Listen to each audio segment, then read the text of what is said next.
late-night traffic stop spirals into something far more than one officer anticipated when he detains a black woman without cause.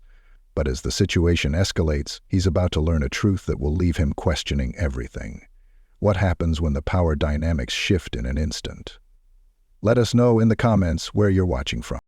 Vanessa Carter kept her hands firmly on the steering wheel, her pulse steady, her breath even. Years of law school, courtroom battles, and political negotiations had conditioned her to remain calm under pressure. But this wasn't a courtroom. This was a dark, deserted stretch of road, and the flashing red and blue lights in her rearview mirror carried a different kind of weight. She knew how this worked. The moment she saw the patrol car creeping up behind her, she had already begun preparing herself. The crisp blazer she wore didn't matter. The expensive sedan with the legal briefcase in the passenger seat didn't matter. Her law degree, her status, her mission, none of it mattered. Not here. Not now. She rolled down the window as Officer Blake Reynolds approached, his flashlight beaming directly into her face. His stance was rigid, his expression unreadable beneath the shadow of his cap. "License and registration," he said, his voice clipped, authoritative. Vanessa inhaled slowly, reaching toward the glove compartment with deliberate care. No sudden movements, no room for misinterpretation. "May I ask why I was pulled over, officer?" she inquired, her voice smooth but firm. The officer's lips pressed into a thin line. "License and registration," he repeated, ignoring her question entirely. She kept her expression neutral as she handed over the requested documents. Reynolds took them without a word, stepping back to his vehicle. Vanessa exhaled, tapping her fingers lightly against the steering wheel. She had read the reports, listened to the testimonies. She had been expecting this moment. Still, experiencing it firsthand was different. Her role in the governor's office came with power. Power that extended beyond politics and into the legal system itself. Yet, none of that meant anything in this moment. A black woman, alone on the side of the road. Her professional achievements didn't shield her from suspicion, from being seen as a threat. She saw Reynolds lingering by his squad car, radioing in her information. She already knew what was coming next. A tactical delay. A subtle test to see how she would react under pressure. When he returned, his posture had shifted slightly.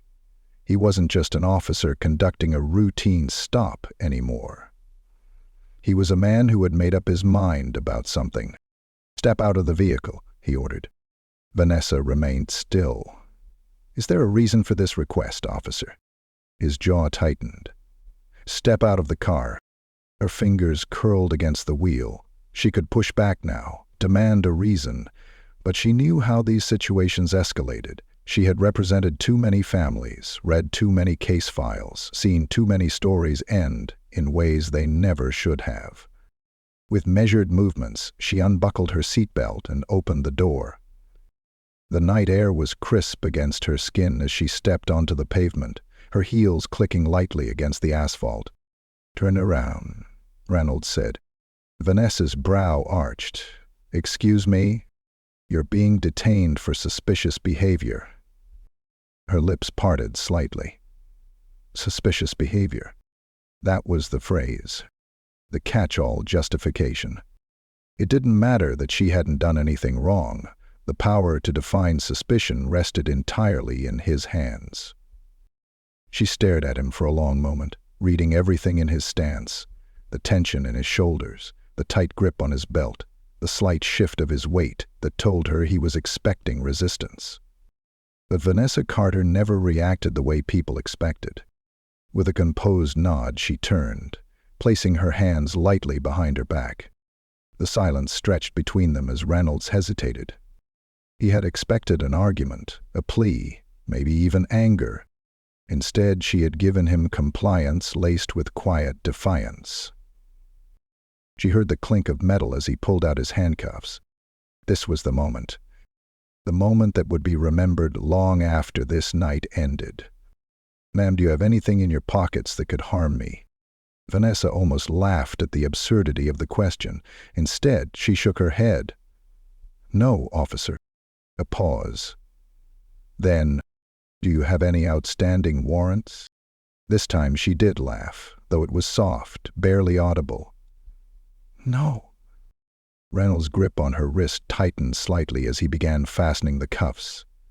But just as he clicked the metal shut, another set of flashing lights cut through the darkness. A second patrol car. And this time, Vanessa saw the face of the man stepping out. Sergeant David Torres. Recognition flickered in his eyes the moment they landed on her. "Officer Reynolds," Torres called, his voice sharp. "What the hell is going on here?" Reynolds straightened. "Routine stop. Suspicious behavior." Torres's gaze flicked to Vanessa's face. He had seen her before. Not in a police database, not on a mugshot, but in courtrooms, at press conferences, on the news. The realization hit him like a gut punch. Reynolds, however, remained oblivious. Torres exhaled sharply, dragging a hand down his face before leveling his subordinate with a hard stare. "You just put handcuffs on Vanessa Carter," he muttered, the governor's attorney. For the first time that night, Officer Reynolds hesitated. Vanessa turned her head slightly, just enough to catch the flicker of panic in his eyes. There it was. The shift.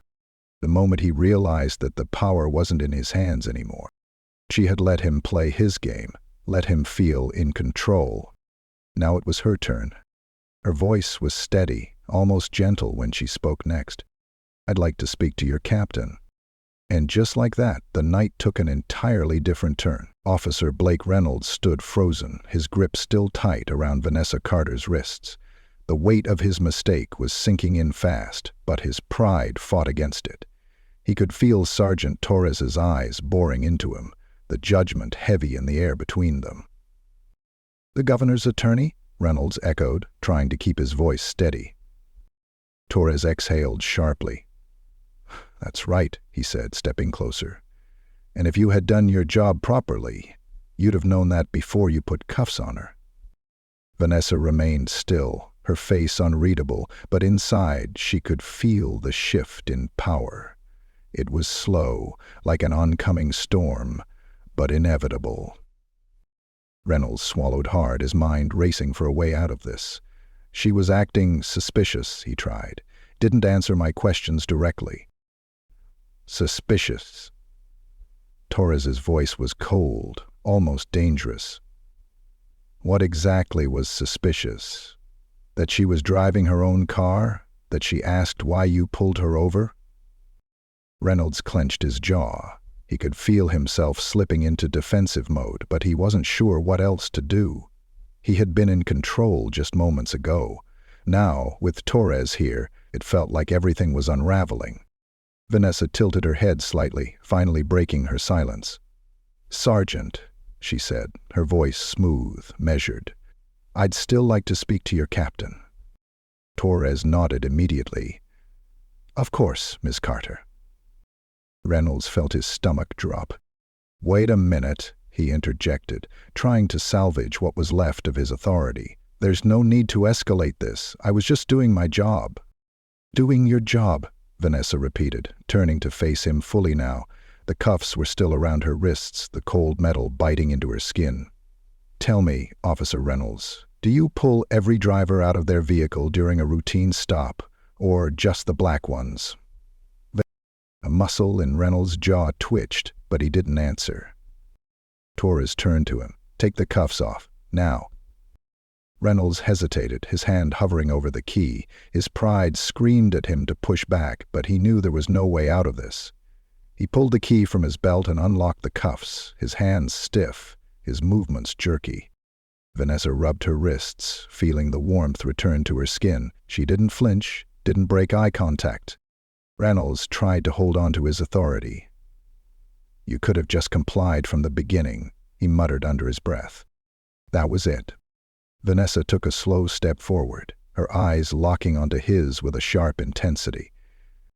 "I did comply," she said, her voice low but cutting. "I followed every instruction you gave me. I handed over my license. I asked you why I was pulled over, and instead of answering, you made a decision." Reynolds didn't respond. She took another step.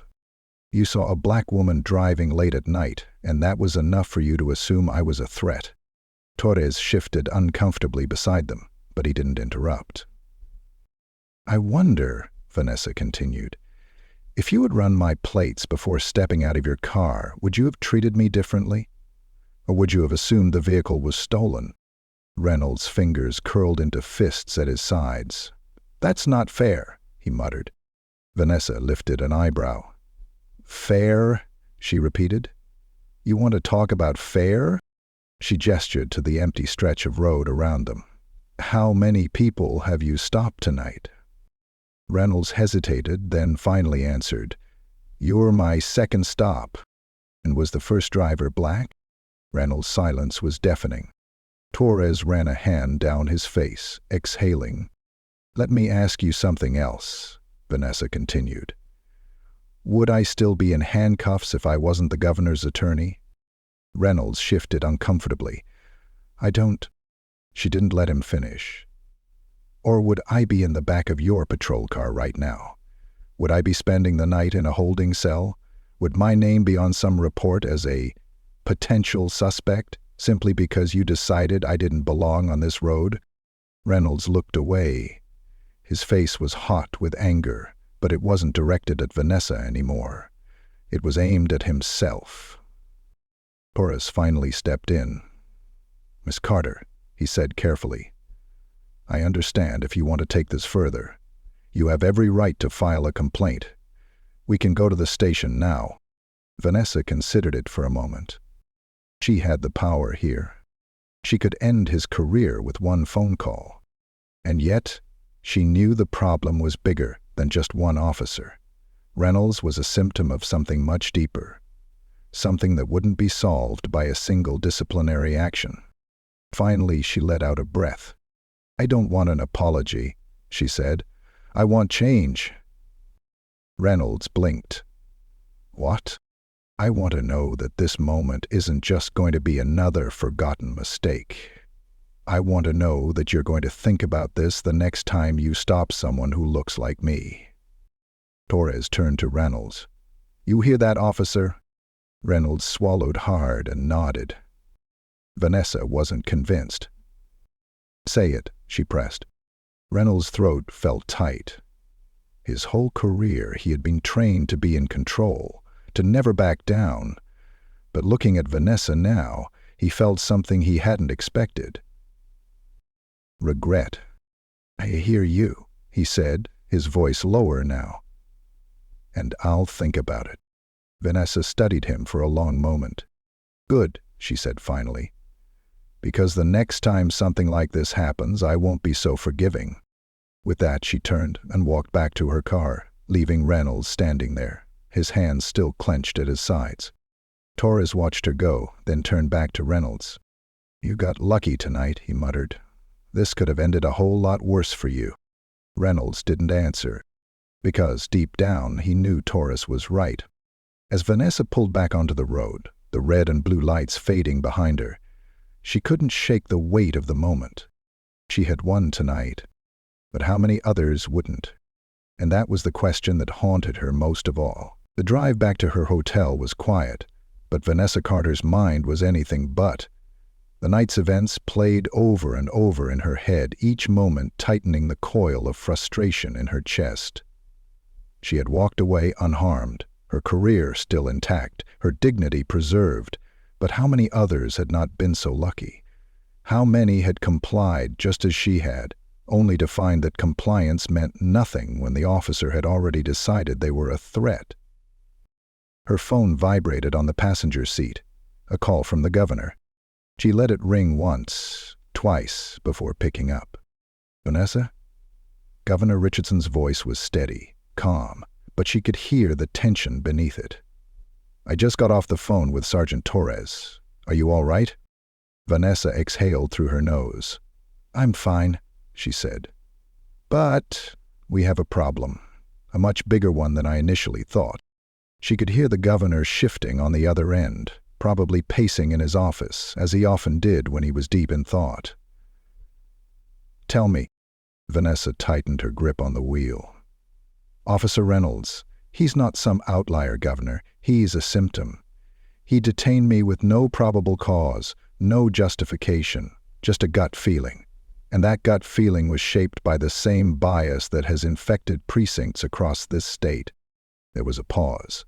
Then, I want to see you in my office first thing in the morning. Vanessa nodded, though he couldn't see her. Understood. She ended the call just as she pulled into the parking garage of her hotel. The adrenaline that had kept her steady was wearing off, replaced by exhaustion that settled deep in her bones. But she had work to do. Vanessa took the elevator up to her suite, locked the door behind her, and went straight for her laptop. If she was going to hold Officer Reynolds accountable, she needed to be thorough. She started with his file. A few keystrokes later, she was looking at his disciplinary record. A pattern emerged. Complaints of racial bias, excessive stops of Black and Latino drivers, minor infractions dismissed as routine police work. Each report had been filed away with vague explanations. Reviewed. Dismissed. Insufficient evidence. Vanessa clenched her jaw. She wasn't just looking at one man's failures. She was looking at an entire system that had allowed them to continue. And it wasn't just Reynolds. She expanded her search, pulling up records from the precinct. A disturbing trend appeared. Officers under the same leadership making the same kinds of stops. Patterns didn't lie. This wasn't the work of a single bad cop. This was a culture, a system designed to protect itself, even at the cost of innocent lives. Her hands hovered over the keyboard. The evidence was damning. The governor wanted action, and she was going to give it to him. She opened a new document and began typing. By morning, Vanessa was sitting in the governor's office, her laptop open on his desk. Governor Richardson sat across from her, reading through the data she had compiled. He sighed, rubbing his temple. This is bad. It's worse than bad, Vanessa corrected. It's systemic. This precinct, hell, the entire department, has been turning a blind eye to racial profiling for years. The numbers don't lie. The governor leaned back in his chair. What do you propose? Vanessa folded her hands in her lap, meeting his gaze. Accountability. Immediate suspension for Officer Reynolds while a full investigation takes place. An independent review board to audit past cases and identify patterns of misconduct. And mandatory anti-bias training for every officer in the department, starting from the top down. The governor exhaled slowly. You know there will be pushback. Vanessa nodded. Of course. The union will fight it. Some of the brass will claim it's unnecessary, but if we don't do something now, this will happen again. And next time, it might not end with just a pair of handcuffs. The governor studied her for a long moment before nodding. I'll make the call. Vanessa felt a weight lift from her chest, but she knew this was only the beginning. Later that afternoon, Officer Reynolds sat in the precinct's break room, scrolling through his phone. He had barely slept, the events of the previous night gnawing at him.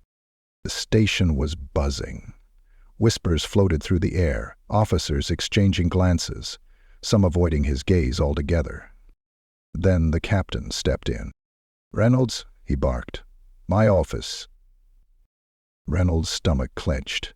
He set his phone down and followed. The captain's office was small, lined with awards and commendations. But today, there was no pride in the captain's eyes, only frustration. Sit. Reynolds did as he was told. The captain folded his hands on the desk, his gaze sharp. Do you have any idea what kind of mess you've just made? Reynolds swallowed hard. Sir, Save it. The captain cut him off. The governor himself called this morning. Said we're launching an independent review of every stop made in the last 3 years, and guess whose name keeps coming up? Reynolds felt his face go hot. The review board is coming in next week, the captain continued. Until then, you're suspended. Effective immediately. The words hit Reynolds like a punch to the gut. Suspended? His voice came out hoarse. For what? I didn't do anything wrong. The captain's expression hardened. That's exactly the problem, Reynolds.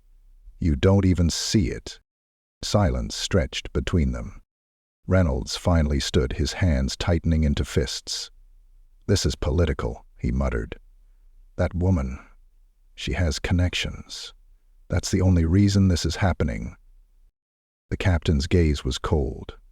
No, Reynolds, this is happening because you put an innocent woman in handcuffs without cause, and this department is done covering for bad policing. Reynolds turned, storming out of the office, his heart pounding. He wasn't sure who he was more furious with, Vanessa Carter, the governor, or himself. Vanessa sat in a quiet coffee shop later that evening, her fingers wrapped around a warm mug. She had spent the entire day in meetings, interviews, and calls. Change was happening. It was slow, messy, but it was happening. She took a sip of her coffee, staring out the window as the city moved around her. Then her phone vibrated. A text from an unknown number. I heard about the review board. Maybe this will make a difference. Maybe? Vanessa stared at the message for a long moment. Then she typed a response. I hope so, it has to. She put her phone down, exhaling. This wasn't just about her. It never had been. And that was why she couldn't stop now.